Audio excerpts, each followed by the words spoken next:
لله رب العالمين والصلاة والسلام على سيد المرسلين محمد وعلى آله وصحبه أجمعين. أما بعد، قال الله تبارك وتعالى في القرآن المجيد: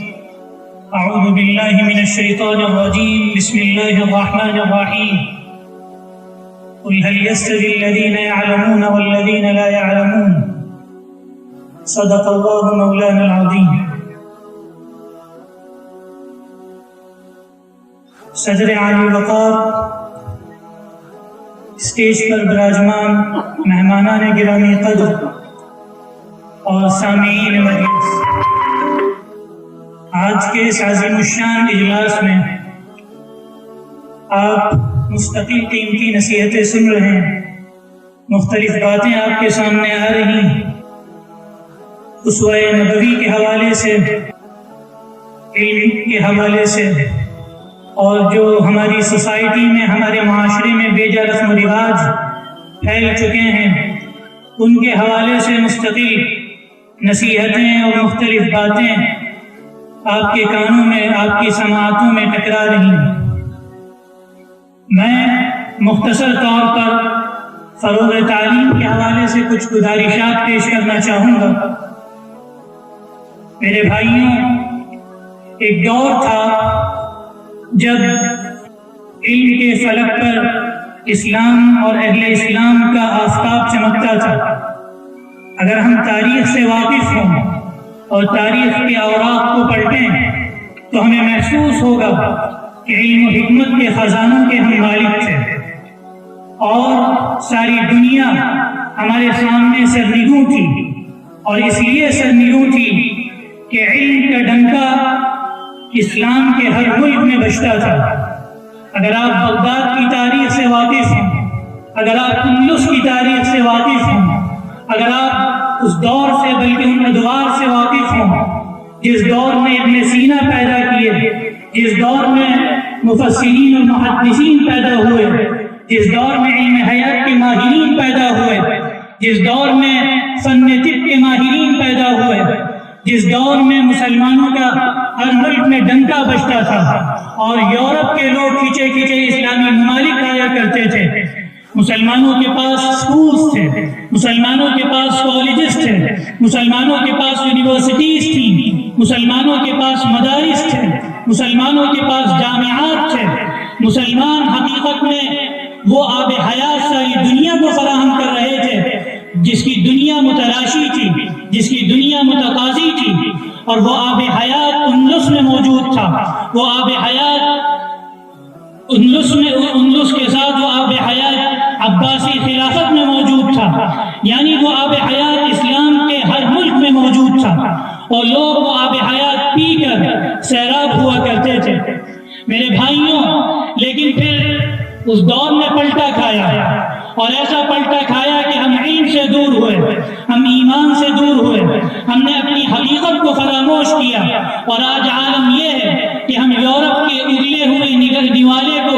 نگلنے پر مجبور ہیں۔ ہم گریک کلچر کے عادی بن چکے ہیں، اور آج عالم یہ ہے کہ ہمارے بچے ان کے اسکولوں میں پڑھتے ہیں، عیسائی مشنریز کی اسکولوں میں پڑھتے ہیں، ان کے کالجز میں پڑھتے ہیں، ان کی یونیورسٹیز میں پڑھتے ہیں۔ ہم نے قرآن مجید کے اس سبق کو بھلا دیا جس میں اللہ تعالیٰ نے فرمایا تھا: اعوذ باللہ من الشیطان الرجیم، ان فی خلق السماوات والارض لآیات لأولی الالباب الذین یذکرون اللہ قیاما وقعودا وعلی جنوبہم ویتفکرون فی خلق السماوات والارض ربنا ما خلقت هذا باطلا سبحانک فقنا عذاب النار۔ ارشاد ربانی ہے کہ زمین و آسمان کی تخلیق میں، زمین و آسمان کی خلقت میں نشانیاں ہیں کھلی ہوئی ان لوگوں کے لیے جو عقل رکھتے ہیں، جو اہل عقل و خرد ہیں، جو اہل عقل و دانش ہیں۔ ان لوگوں کے لیے اللہ تعالیٰ نے زمین اور آسمان کی خلقت میں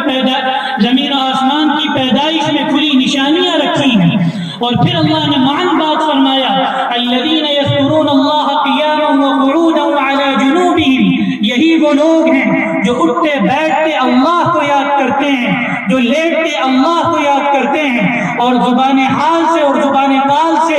جب اللہ کی نشانیوں میں وہ غور اور تدبر تدبر کرتے ہیں، اللہ کی نشانیوں پر جب وہ ریفلیکٹ کرتے ہیں تو ان کی زبان قال اور زبان حال یہ پکار اٹھتی ہے کہ ربنا ما خلقت هذا باطلا، اے ہمارے رب تو نے یہ بیکار پیدا نہیں کیا۔ جب وہ دیکھتے ہیں کہ زمین سے چشمے کس طرح پھوٹتے ہیں، جب وہ دیکھتے ہیں کہ پہاڑ پانی کس طرح پھینکتا ہے، جب وہ دیکھتے ہیں کہ آسمان سے پانی کس طرح نازل ہوتا ہے، جب وہ اللہ کی ایک ایک نشانی میں غور کرتے ہیں، اس کی آیات میں غور کرتے ہیں، جب وہ دیکھتے ہیں کہ مردہ اور بنجر زمین سے آب و دانہ کیسے نکلتا ہے، جس کو اللہ تعالیٰ نے کچھ یوں بیان کیا کہ وَآيَةٌ لَهُمُ الْأَرْضُ الْمَيْتَةُ أَحْيَيْنَاهَا فَأَخْرَجْنَا مِنْهَا حَبًّا فَمِنْهُ يَأْكُلُونَ، یہ نشانی ہے ان لوگوں کے لیے اس مردہ زمین میں جس کو ہم نے زندہ کیا، جس سے ہم نے آب و دانہ نکالا۔ ہم محنت کرتے ہیں، کوشش کرتے ہیں اور یہ سمجھتے ہیں کہ ہماری کوشش سے ہوا، لیکن آپ خود غور کریں کہ ایک اتنا سا دانہ جو ہم زمین کے اندر ڈالتے ہیں وہ تناور درخت بن جاتا ہے، وہ کس وجہ سے بنتا ہے؟ وہ اللہ کی قدرت کے نتیجے میں بنتا ہے، وہ اللہ کی قدرت کی کشمہ سازی کے نتیجے میں بنتا ہے۔ میرے بھائیوں، جب ہم ایک دور میں علم پر راج کرتے تھے، جب ہماری یونیورسٹیز ہوا کرتی تھی، ہمارے کالجز ہوا کرتے تھے، تو ہم نے علم کا رشتہ اللہ کے نام کے ساتھ جوڑا تھا، اور اس آیت کی صحیح تفسیر ہمارے دلوں میں تھی، اور ہم اس آیت کے مصداق ہوا کرتے تھے کہ جو آیت قرآن مجید کی پہلی آیت ہے جس میں اللہ تعالیٰ نے فرمایا ہے کہ اقرأ بسم ربک الذی خلق خلق الانسان من علق اقرأ وربک الاکرم۔ اپنے نبی سے اللہ تعالیٰ نے کہا کہ پڑھیے، لیکن اپنے رب کے نام کے ساتھ پڑھیے، اپنے رب کے نام کے ساتھ پڑھیے۔ علم کا رشتہ اللہ تعالیٰ نے اپنے نام کے ساتھ جوڑا، اور اس طرح جوڑا کہ قرآن مجید ہی کے اندر جو پہلی چیز اللہ تعالیٰ نے بیان کی وہ کہا کہ اقرأ بسم ربک الذی خلق خلق الانسان من علق، کہ اللہ تعالیٰ نے انسان کو اس کی حیثیت یاد دلائی، اس کی قیمت یاد دلائی کہ تمہیں تو اللہ نے گوشت کے حقیر لوتھڑے سے پیدا کیا، پھر اللہ نے تمہیں علم و حکمت کے خزانے دیے، اللہ نے تمہیں قرآن دیا، اللہ نے تمہیں حدیث دی، اللہ نے تمہیں فقہ دی، اللہ نے تمہیں تاریخ کا فن سکھایا، پھر اللہ نے تمہارے اندر اور تمہاری نسلوں میں وہ لوگ پیدا کیے جن کو خود اللہ نے منعم علیہم قرار دیا، جن کے راستے پر چلنے والوں کو اللہ تعالیٰ نے بخشش کا پروانہ دیا، اور جن کو اللہ تعالیٰ نے علماء اور صلحاء اور شہداء قرار دیا۔ میرے بھائیوں، عزیزان بزم، ہمارے لیے ضروری ہے کہ ہم تاریخ کے اس بھولے ہوئے سبق کو دوبارہ یاد کریں۔ ہم تاریخ کے اس بھولے ہوئے سبق کو یاد کر کے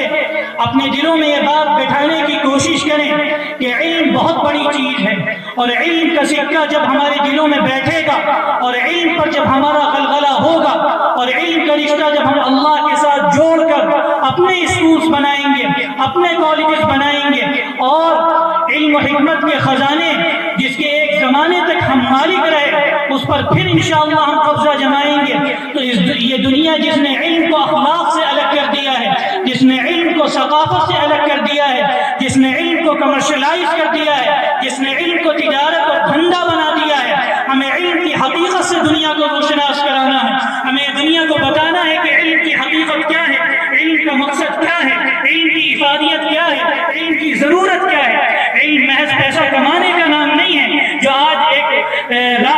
رواج بن چکا ہے کہ ہر شخص علم اس لیے حاصل کرے کہ وہ دو وقت کی روزی کما لے، وہ پیسے کما لے، وہ بزنس مین بن جائے، وہ کہیں جاب کرنے لگ جائے۔ یہ علم کا صحیح مقصد نہیں ہے۔ اللہ تعالیٰ تو خود کہتا ہے کہ زمین اور آسمان کی خلقت میں غور کرو، تم غور کرو کہ فن طب کیا ہے، وفی انفسکم افلا تبصرون، اپنے آپ میں غور کرو، اپنے نفس میں غور کرو کہ اللہ تعالیٰ نے اس دنیا کے اندر اربوں اور کھربوں انسانوں کو اتارا، اور ان اربوں کھربوں انسانوں کے فنگر پرنٹس اور آئی پرنٹس مختلف بنائے کہ یہ قدرت کی کرشمہ سازی نہیں ہے۔ تم زمین میں غور کرو، جس زمین کو اللہ تعالیٰ نے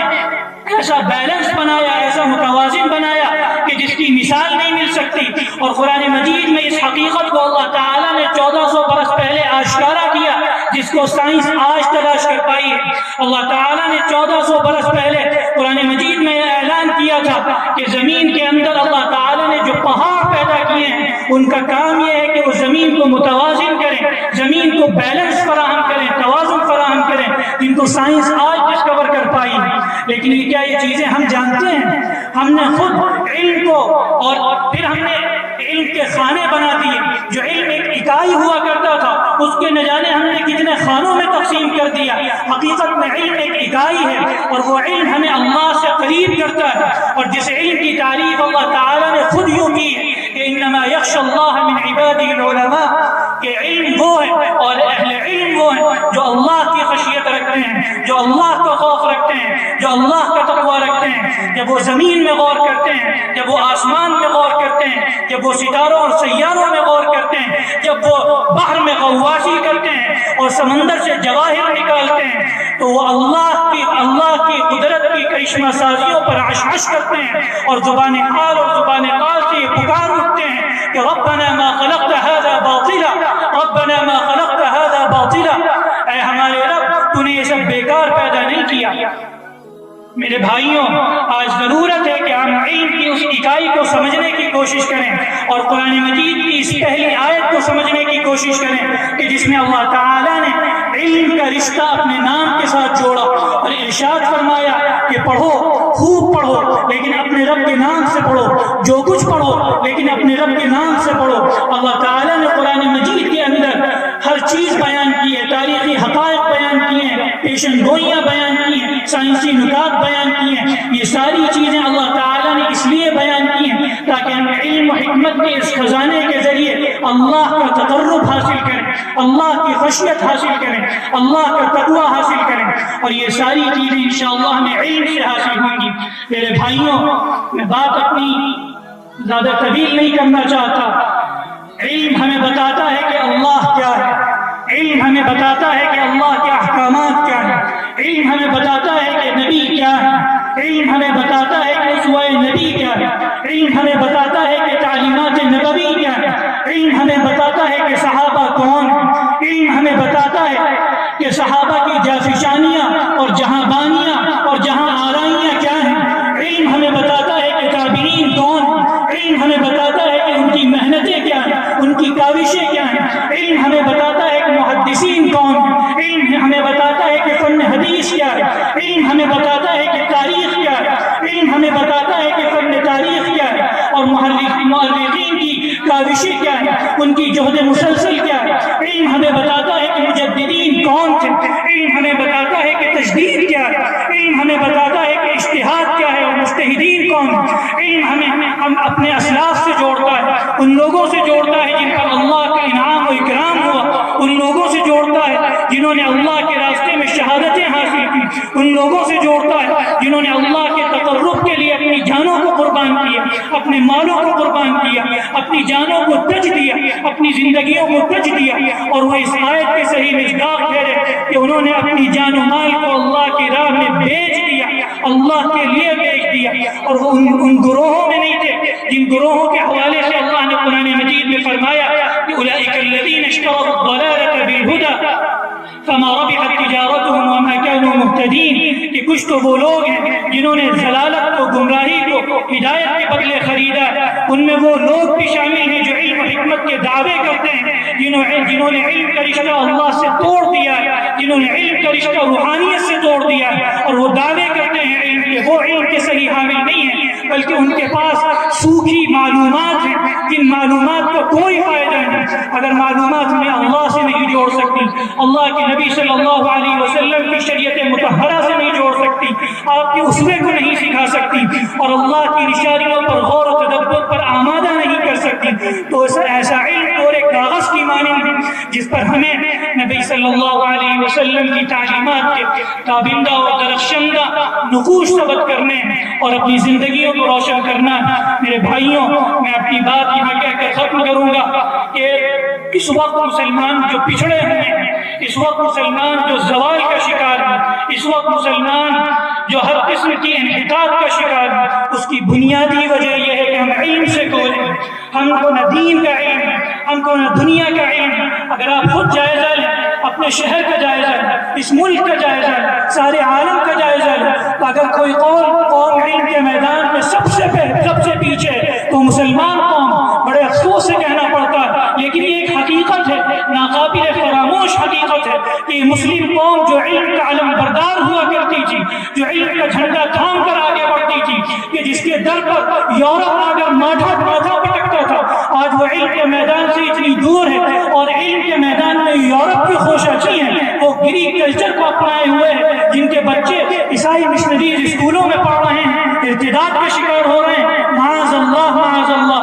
آج ضرورت اس بات کی ہے کہ ہم اپنی دولت بجائے اس کے کہ علیہ خرچ کریں، شادی بیاہ میں خرچ کریں اور برباد کریں، ہم اسلامک اسکولز قائم کریں، ایسے اسکول جہاں پر